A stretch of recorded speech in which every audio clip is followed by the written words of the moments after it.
Time for the KSL In-Depth now. We know who the presidential candidates are on the ballot, although you might be surprised there are more than you think. But what about the judges who are asking for retention votes? Joining us live is the executive director of the Utah Judicial Commission, Jennifer Yim. And Jennifer, welcome to the program. Great. Good morning, Amanda. Thanks for having me. I was surprised when I got to that portion of the ballot, and I did my vote from home, that I thought to myself, well, I need to do some research. I don't want to vote yes, or no. So I started Googling. And then afterwards, I was blessed that a friend of mine on Facebook said, Amanda, there has been research done. There is a much easier way to make an intelligent vote. Will you tell me about this? Absolutely. JPEC, the Judicial Performance Evaluation Commission, is an independent, nonpartisan commission whose volunteer members devote themselves to providing fair and credible evaluations of judicial performance in Utah. We do a lot of research to provide data to voters so that they can use that information, which we put on our website at judges.utah.gov, to help them decide.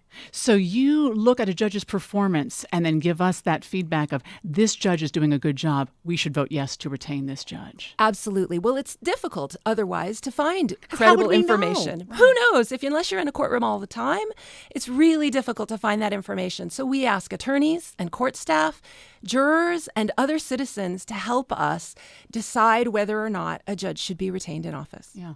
Do you happen to know, Jennifer, is this done around the country, this kind of voting to retain judges, or are we unique in that way?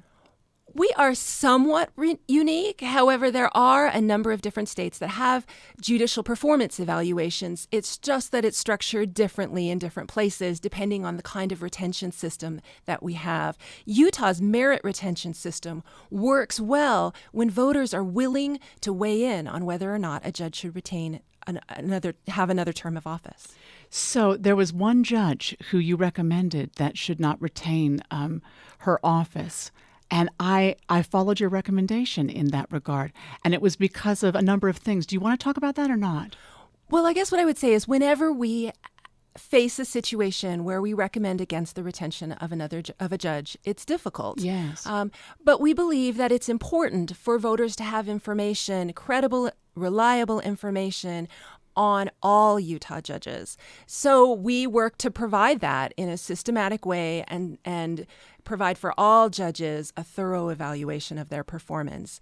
And that's what we think that voters should rely upon, because remember, it's the voters that get to make that decision. Right. And if a judge is, not following the law or not responding in a way that is useful and delaying things and that kind of an experience is what lawyers are having in that judge's courtroom, that affects the experience we're having with justice in the state. We need to know about that. I think it's really important to know that there is a reliable, independent source of information so that voters can go to it and they can look at the data that we collect and then they can make up their own minds. Tell me again the website. It's judges.utah.gov. .utah.gov. I really appreciate your time, Jennifer, and I think voters will too. So don't just say yes, or please don't say no. That's even worse. Take the time to go look at judges.utah.gov. Thank you for what you do. Thank you very much, Amanda. The In-Depth at KSL News Radio. Right now it's 7:49.